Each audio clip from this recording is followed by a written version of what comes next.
I know it feels really shitty. You kind of just want to watch a funny video, you want to watch your favorite YouTuber and just discard it and not think about it. But that is like probably the worst decision that you can fucking make, because how much blame am I gonna put on like everything else around me when at the end of the day, the most change you can actually make significantly is on yourself and on your own mind. Reading back on my previous journal entries, I would be so hard on myself because I was like, like I'm so dumb, like I get so distracted, I don't work hard enough, I don't do this, I don't anything where you're starting to shame yourself, those thoughts where you're even starting to have negative thoughts about yourself, that's when you need to redirect. And that is what I learned recently, and it's been changing everything about my life. And now I'm actually starting to do everything I wanted to do. I've been dreaming again. I've been actually being creative and like having different ideas to try things. And I just really want to share that. So, acknowledging trauma points. This is the number one thing that I want to talk about because I feel like this is the only reason why we're being held back. It's just crazy to me. Like, you think you know everything, you think you know, oh, you know how to handle your emotions, but you don't. I'm gonna try to keep it simple to 2 points today. Number one is having a reactive state of mind and trying to turn that into an active state.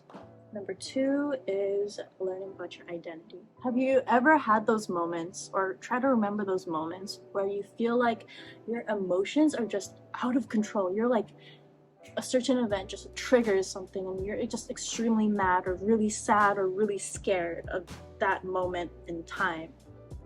I think for me personally, I get really triggered when someone gets mad at all, because growing up I kind of had like an unstable childhood where I would never know when someone would get mad or why they would get mad, and I just have to be like, I don't know how that would form in other people's lives, but I'm sure there could be something that you want to have more control over, but you feel like you don't. To be honest, emotions are not controllable. Okay, that's kind of sad, but there is a solution. Emotions aren't controllable because they come out as an effect of your inner self. So you need to know and heal your inner self in order to actually have better control over your emotions. Your emotions can be reactive to your situation. So I've been reading a lot of self-help books, and there is one called Think and Grow Rich by Napoleon Hill, and he goes over a topic about negative and positive emotions. And I think it's near the end of the book where he talks about just being able to analyze like your emotions and recognize and be self-aware of when you have these moments of just negative emotions, when you're sad, when you're mad, when you're, pissed or like annoyed. Those are negative emotions. Okay, I know it sounds very like straightforward, but positive emotions, when you're happy, when you're joyful, when you're laughing, when you think something's funny, when you enjoy someone else's presence, those are all things, or you're being grateful. Those are all things that are positive, and it's important to recognize when you have these emotions of negativity, because you can turn them into positive emotions, like just listening to yourself and how you feel. That's not to say to shut down those feelings. I feel like it's very important to first acknowledge, fully feel how negative you feel. You need to learn how to listen to yourself, and I think that's the number one step in healing. So fully recognize how you feel and deeply feel it. I think last week I went through something, like I felt like almost like post-traumatic stress. It was just a triggering effect, and I think that was so important to me. I'm really grateful that happened because I could actually heal. I think more recently I realized that I need to let myself feel my feels. I know it feels really shitty, it's not great, you kind of just want to hide it, you kind of just want to watch a funny video, you want to watch your favorite YouTuber, watch your favorite show, and just discard it and not think about it. But that is probably the worst decision that you can fucking make, because you're giving yourself not an opportunity to actually like think about your shit. Like, get your shit together. You want to be a better person. You want to be like you want to get richer. You want to like have more dreams. You want to go for your creative like outlets. You want to do all these things. How do you expect to do that if you don't work on yourself and your inner healing?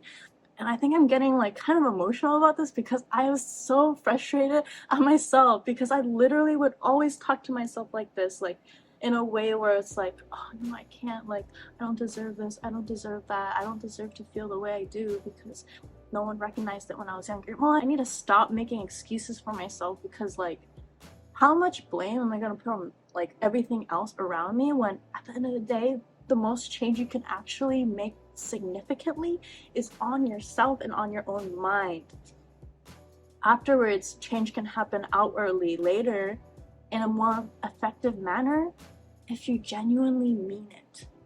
Next is identity. I feel like the emotions thing, that's like secondary. Those are the things that feel most real to us on a daily basis, and you know what it is. But I feel like sometimes we don't think about our own identity. We kind of just live day to day and just, oh, I need to do this, I need to do that. But focusing on thinking about who you are, I think has made the biggest difference in my life lately. I think recognizing my self-worth, thinking about what a purpose actually means. And I'm not saying, like, a great example of this is, like, sometimes I feel like we're chasing after a purpose that doesn't even define, it's not a good definition or like a good identity. To put it plainly, like, an identity is like having like integrity, you know what I mean? It's something that you can control. You can't control whether you're famous. You can't, because that depends on outside features. What you can control and what could be a good examples of good identity is like I'm gonna be someone who grows every day. I'm gonna be someone who learns a new skill every year, every 6 months, every blah blah blah. I'm going to be someone who's more. I'm gonna be someone who's worthy of looking up to. I'm gonna be someone who I'm gonna be proud of. You know, I'm gonna be someone where I feel like a fucking badass. Like, I'm gonna be confident as fuck. But when it comes to like, I'm gonna be someone who everyone loves. I feel like it's a gray area. Like, the intentions have to be right. If you're coming from a place of, oh, I'm doing things for everyone else. My identity relies on everybody else and on this world and how I'm gonna navigate, and my favorite guy, like, it's gonna, if they like me or not, and all of those things could be important to a certain extent. But if it is your identity, that means that's like who you are. Do you want to live like that? Like, do you want to live like just kissing everyone's feet all the time? Like, that's like disgusting, like both realistically and metaphorically. Like, just like think about, like, it's literally you're like kissing everyone's feet. Have some pride, like real pride, not prideful, pride in who you are. To be more specific, I think my self-identity for the longest time was approval of my parents, or just like approval and validation from the people important to me, or I thought were important to me. And honestly, I was going downhill. Like, my mental was going so fast downhill. Like, I was depressed like last December, and I had suicidal thoughts. I never attempted, but I was like, wow, it would be so much easier if I could just die right now. The relief would be so good, because nothing in this life is worth it anymore. I had a job, I was working remote. It is entry level, so the pay isn't like amazing, but I should have been grateful for what I had. I know I could strive for more, but like, for the situation and everything, it was great, you know, like much better than other people and what everyone else, a lot of my friends are going through. I just felt so shitty because my identity was not in myself, but in other people. And I think it was just the overwhelming of expectations. The way people viewed me was some kind of like STEM genius. Oh wow, she's like this woman who's really smart. And I feel like people were reinstating that my identity is that I'm just gifted. I think it's so important that identity is not just based on whether you're talented, but whether you put in the effort. I feel like identity is so important based on whether you put in the effort to do it and continually are growing to do something, rather than just being someone who's talented and didn't put as much effort and got it easy. Because I feel like it stunts your growth when you kind of feel like it's like you need to do things easy, then you will try less. I think that identity should be grounded based on growth, like in anything, whatever you want. But I feel like that's where it can be most fulfilling.